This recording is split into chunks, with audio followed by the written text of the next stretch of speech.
Imagine pouring like 102 billion euros into a single massive gamble just to completely rewire a country's DNA. Yeah, it's an incredible amount of money. Right. So welcome to the deep dive, everyone. Today is Friday, June 26, 2026. And if you are joining us, especially if you are, what we like to call the learner, someone looking for that fast, thorough shortcut to understanding massive systemic shifts without all the info overload, well, you are in the right place. Absolutely. We've got a fascinating one today. We really do. Our mission today is to unpack Germany's aggressive, multi-billion euro digital transformation. Because historically, Germany has been, well, stereotyped for its love of paper bureaucracy, right? Like I the just fax machines and endless physical Oh, files. definitely. The stereotype was very much earned over the years. Yeah, but right now they are currently attempting to basically brute force their way into becoming Europe's leading AI nation. And they're doing this through sweeping mandates, gigantic infrastructure investments, and like radical legal reforms. We've got a mountain of sources today. We do, yeah. EU decade reports, internal government strategies, um, legal analyses from CMS Law Now, and some really revealing academic studies on German small businesses. Exactly. So to kind of ground this, the best analogy I could think of is that it's like they are building a 21st century Autobahn, but instead of asphalt, they are laying down fiber optics, AI regulations, and open source code. I actually love that analogy. It holds up beautifully when you look at the sheer scale of the construction, Yeah. because looking at their 2025 coalition agreement, this digital roadmap encompasses 50 distinct measures. 50. Yeah, 50. Yeah. And it comes with that 102.1 billion euro budget you mentioned. Yeah. And crucially, I mean, this is the big part, almost 47 billion of that is coming directly from public funds. Oh, wow. So they aren't just waiting around for private markets to figure this out. Not at all. They're driving it top down. And a huge piece of this is what they're calling the National AI Gigafactory. Right. Let's talk about that because this stood out in the sources. The government is pooling at least 100,000 graphics processors, GPUs. And they are building these AI real-world labs for startups. Why on earth is the government hoarding GPUs? Well, because in the era of artificial intelligence, compute power is basically the new oil. Right. By publicly funding a massive cluster of 100,000 GPUs, they're creating a strategic national reserve of computing power. Up until now, if, say, a European university or local startup wanted to train a really complex AI model, they had to rent server space. Usually from American tech giants. Exactly, from a handful of private, mostly American monopolies. So this gigafactory, it democratizes the means of production. It guarantees that their researchers can train next-generation models on domestic soil without relying on foreign supply chains. So it's really about like owning the factory, not just buying the product. Yes, technological sovereignty is the phrase they keep using.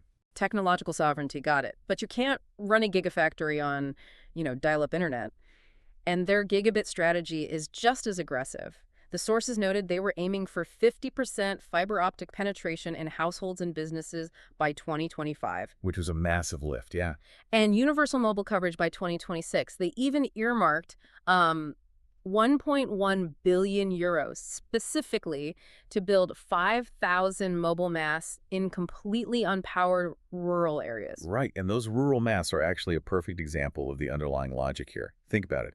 If you are building a sovereign digital economy, say, a fully AI-driven logistics network, that network fails the second a delivery truck drives through a cellular dead zone in rural Bavaria. Oh, because the real-time data chain just snaps. Exactly. Yeah. For this new Autobahn to work, there can't be any digital potholes. It requires ubiquitous, totally unbroken connectivity. Which makes sense, but that brings us to the logistics of actually executing a 100 billion euro transformation. I mean, you can't manage dozens of massive infrastructure projects without somebody directing traffic. No, you really can't. So in May of 2025, they established this brand new super ministry, the Federal Ministry for Digital Transformation and Government Modernization, the BMDS. Under Minister Karsten Weilsberger, yeah. Right. And Minister Weilberger was given this unprecedented tool, a literal veto over all essential federal IT expenditures. But wait, I have to push back on this. Go for it. Isn't creating a massive new government ministry with veto power the exact opposite of cutting bureaucracy? Like, how does adding another layer of government actually speed up innovation? It sounds totally counterintuitive, I know. Yeah. It sounds like adding a bottleneck. Yeah. But you have to look at the historical friction they were dealing with. Before this ministry existed, every single government agency operated in a silo. Like doing their own thing. Exactly. The health ministry would buy one proprietary software system, the transport ministry would build its own isolated database, Yeah. and literally none of these systems could talk to each other. Ah, I see. So by centralizing the budget veto, Minister Weilberger's office can just block any purchase that doesn't fit a unified standard. It centralizes the effort to build what they call the Germany stack. The Germany stat. So it's basically forced interoperability. Precisely. If an agency wants funding for a new IT project, the software has to be capable of talking to the rest of the government's infrastructure. It forces alignment, rather than having 50 different agencies pulling in 50 different directions. Okay, so that structural shift completely changes the software layer because you can't just build the hardware infrastructure, you have to control the code that runs on it. Right, which leads to their new procurement rules. Yeah, the OZG 2.0 shift. The sources detail this June 2024 Online Access Amendment Act. It legally mandates that federal and state administrators have to prioritize open source software OSS over proprietary licensed solutions. And this shift to open source is, it's essentially the software equivalent of stockpiling those GPUs we talked about. How so? Well, proprietary software is owned by a single vendor, right? The code is hidden, it's a black box, and you just rent the right to use it. Open source software has its underlying code publicly accessible. Anyone can inspect it, modify it, and distribute it. Okay, the way I like to think about this is that proprietary software is kind of like living in a gated community. You pay a hefty HOA fee, but you don't own the roads, you aren't allowed to see the architectural blueprints of your own house, and the landlord can raise the rent or change the locks whenever they want. That is a great way to look at it. Right. And Germany is essentially turning public sector IT into a public park. Open source.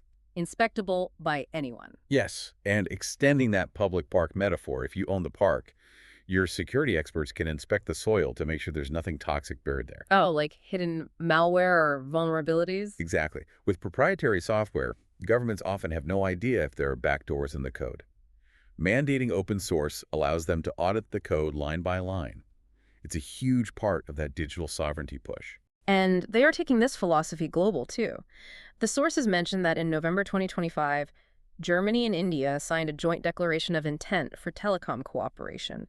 So they're actively building international alliances around open standards. They are, but despite all this top-down ambition, the EU Digital Decade Report highlights a really stark dichotomy here. Yeah, I saw that. It's pretty wild because Germany is an absolute beast when it comes to hardware. They have an estimated 652 edge computing nodes and like 69 tech unicorns. And those edge computing nodes are incredibly vital. Just for some quick context for the listener, an edge node processes data locally right where it's generated, like on a factory floor or at a smart traffic light. Instead of beaming it up to a cloud server far away. Right, exactly. It drastically reduces latency, which you absolutely need for things like autonomous driving or advanced robotics. So on the industrial hardware side, they are thriving. But the same report notes they lag heavily in digital public services and the uptake of their national EID. It's a classic problem, isn't it? Building the infrastructure is one thing. Getting citizens to actually adopt it is another entirely. Exactly. Which kind of makes you wonder, how does all this top-down infrastructure and open source code actually change the day-to-day life of an average citizen? Well, to really see the human impact, we have to look at healthcare. Yes, healthcare. The federal ministry's digital strategy explicitly maps out this vision, and they use this scenario involving a fictional patient named Elif to illustrate the mechanics of it. Right, Elif the diabetic patient. Yes. So in their target ecosystem, her daily blood sugar readings from a diabetes app don't just stay on her smartphone. They automatically upload to her central electronic patient record, her EHR. And the internal strategy documents outline exactly how this plays out in a crisis. Say, Elif self-injects too much insulin and becomes unresponsive. Because of this unified digital infrastructure, her nephew is already registered as a digital proxy. Right, he doesn't have to scramble with paperwork. Exactly. He authorizes emergency responders to access her EHR instantly. The hospital has her full medical history, her current medications, and her real-time app data before the ambulance even reaches the loading bay. Which is life-saving efficiency. And then once she recovers, she can literally just tap a button to donate her anonymized medical data to a national diabetes research pool. It's a beautifully seamless flow of information. And the government has set incredibly aggressive targets to make this the standard. They are aiming for 80% of all individuals in the statutory health insurance system to actively use the EHR. 80% is massive. It is. And they're also phasing out paper prescriptions entirely. E-prescriptions are becoming the absolute standard. But they are also changing the financial incentives for the developers building these tools, right? Like the DJA shift in 2026. Yes, the digital health apps. Right, so prescribed digital health apps now have their pricing tied 20% to actual clinical performance. Like, if a developer's app doesn't demonstrably improve the patient's health based on real success metrics, the developer doesn't get fully paid. It forces accountability into the tech sector, yeah. Which is great, but I have to throw a massive red flag on the play here regarding privacy. Ah, yes. The GDPR implications. Right. I mean, this level of interoperability sounds incredibly convenient, but sharing a lifetime of intimate health data across third-party apps, hospital networks, researchers, and family proxies, that sounds like a GDPR nightmare waiting to happen.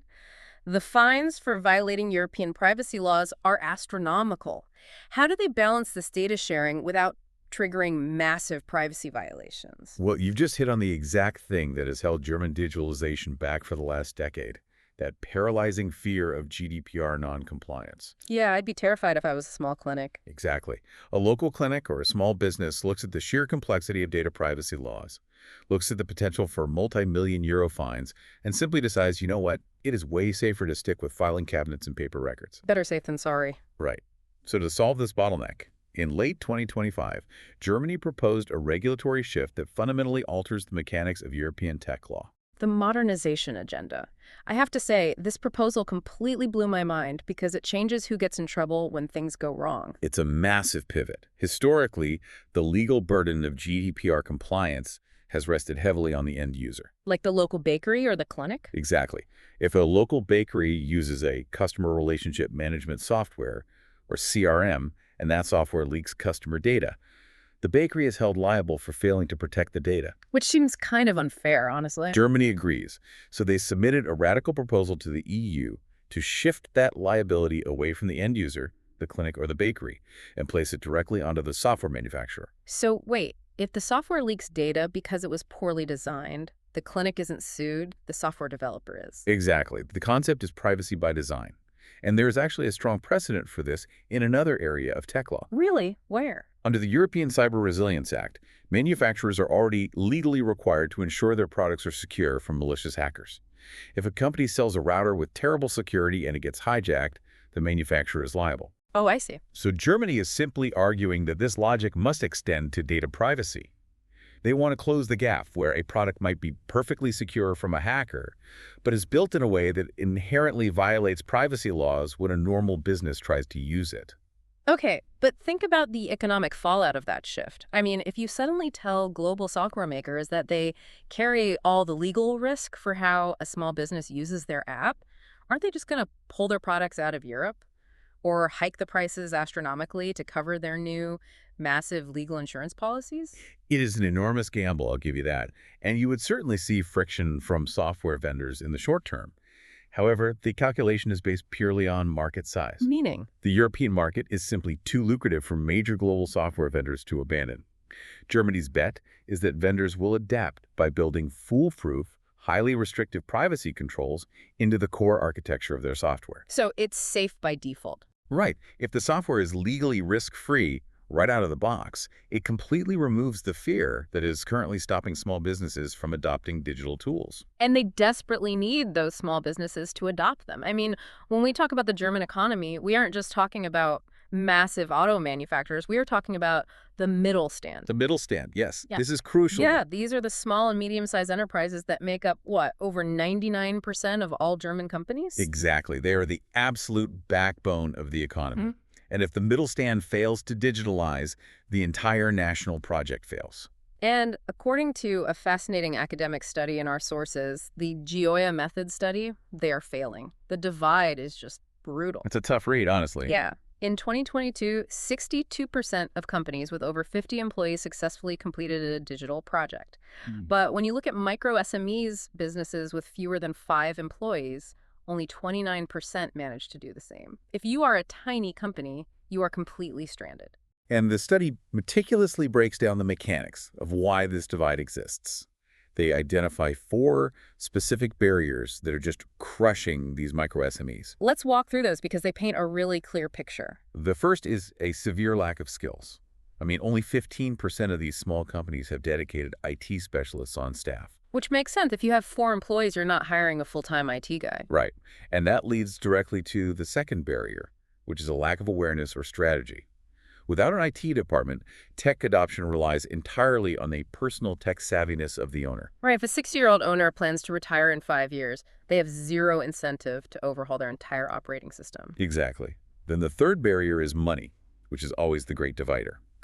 These micro SMEs rate their access to finance a dismal 4.1 out of 10. Yeah. And it's not just about getting a bank loan. It's about the brutal math of fixed costs. If you buy a 10,000 euro software system, a large factory spreads that cost over millions of euros in revenue. It's a rounding error. But a three-person bakery has to absorb that exact same 10,000 euro cost against a tiny profit margin. The math just doesn't work for them. It doesn't. And the fourth barrier brings us right back to the physical infrastructure we discussed earlier. The internet connection. Right. Despite the national gigabit strategy, at the time of this data, only 55% of micro SMEs had access to 100 megabits per second broadband. Compare that to 90% of large enterprises. Wow. Yeah, you can't migrate your business to cloud software if you don't even have the bandwidth to support it. So asking a micro SME to digitalize on their own under those conditions is, well, it's like asking a local corner bakery to build their own fleet of delivery drones from scratch. The fixed costs alone will bankrupt them before they deliver a single pretzel. That's spot on. They don't have the engineers, they don't have the capital, and they don't even have the airspace. The government clearly realizes they cannot rely on the free market alone to fix this. If the middle stand is drowning, what is the government's rescue ring? The financial intervention is something called the Middle Sand Digital Funding Priority. Right. So this includes a network of regional innovation hubs, cybersecurity initiatives, and a massive investment grant scheme called Digital Jets, which translates to Digital Now. Yes, and we have an evaluation from the Ramble Consulting Group that looked at this program recently. And what did they find? They found it isn't just throwing money into a void.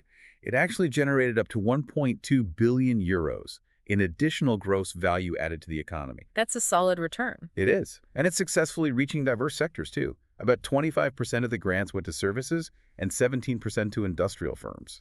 But, subsidizing the software is really only half the equation, right? Because, as we just established, the existing workforce doesn't have the training to operate these new systems. Exactly. You need a massive skills rescue alongside the financial rescue.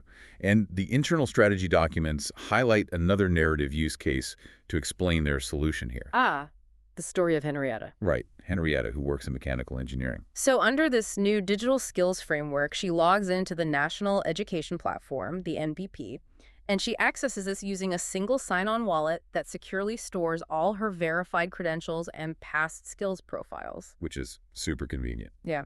And through this platform, she finds specialized hybrid moderation training. Fast forward, and she's using those exact skills to manage a global online group for automated manufacturing. What the Henrietta scenario really illustrates is the creation of an interoperable education ecosystem. It moves away from those isolated one-off corporate training seminars and creates a verifiable passport for lifelong learning. That's a great way to put it. And this is being paired with aggressive demographic pushes too, like this STEM Action Plan 2.0 and initiatives like Code Girls, which are specifically designed to close the gender and skills gap in the tech sector. It is an incredibly comprehensive vision, honestly, but I did spot a glaring vulnerability hidden in the data. Oh, what's that? The Ramble report noted that despite the overall success of the program, micro SMEs are actually underrepresented in receiving these digital YETS grants. Ah, yes. Think about the friction involved here. A micro SME owner who's working 80 hours a week running their business does not have the time or the specialized staff to write a 50-page government grant proposal. They just don't. Right. So if the grants are overwhelmingly going to the medium-sized companies that already have the resources to navigate the bureaucracy, aren't we basically just building a digital utopia that only the already successful can afford to enter? It's a very valid concern. That is the structural flaw in relying on grant programs. The intent is inclusive, sure, but the execution inherently favors those with existing administrative capacity. Exactly. But this friction is exactly why that proposed GDPR liability shift is so absolutely critical to their overarching strategy. The government knows it cannot successfully subsidize the digitalization of every single three-person business in the country. It's just mathematically impossible. Right. Therefore, they have to fundamentally change the environment those businesses operate in. They have to mandate that software is inherently safe, legally risk-free, and easy to adopt out of the box. So small businesses don't need a grant or an IT department just to participate in the modern economy. Precisely. Wow. We have covered a massive amount of ground today. I mean, Germany is attacking digital transformation from literally every conceivable angle. They are laying thousands of miles of fiber optics to ensure zero dead zones. They've hoarded 100,000 GPUs to secure computing independence. They've empowered a super ministry to force government interoperability. They are subsidizing small businesses, and they are actively trying to rewrite European liability laws to protect the end user. So whether you are, prepping for a global strategy meeting, managing a tech team, or just fiercely curious about macroeconomics, understanding the mechanics of this playbook is vital. It really is. Germany isn't just upgrading its own internal systems here. By leveraging its economic weight within the EU, it is actively trying to dictate how the future of the global economy will be governed, regulated, and operated. The creation of the Germany stack and the aggressive push for open-source digital sovereignty, these are direct, calculated challenges to the current monopolies of Silicon Valley. It's a high-stakes game of technological catch-up, and they are clearly playing to win. But as we wrap up today, I want to leave you with a final provocative thought to mull over based on all these sources. I love these. Let's hear it. So we talked about Germany's radical proposal to shift GDPR liability away from the small business using the software, placing the legal burden entirely onto the manufacturer who coded it. Right, privacy by design. Exactly. But we are rapidly entering an era where artificial intelligence, perhaps trained on the very 100,000 GPUs in Germany's new gigafactory, is writing its own software code. Oh, wow. It's a fascinating collision of policies, isn't it? Because Yeah.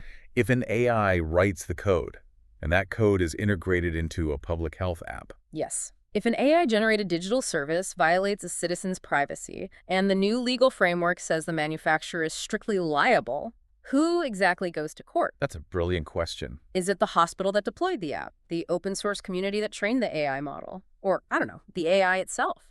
As Germany lays down the digital asphalt for this 21st century Autobahn, it seems we might not even know who is legally driving the car. That is a huge unresolved tension. Keep that in mind as you watch the European tech space evolve. Thanks for taking the deep dive with us.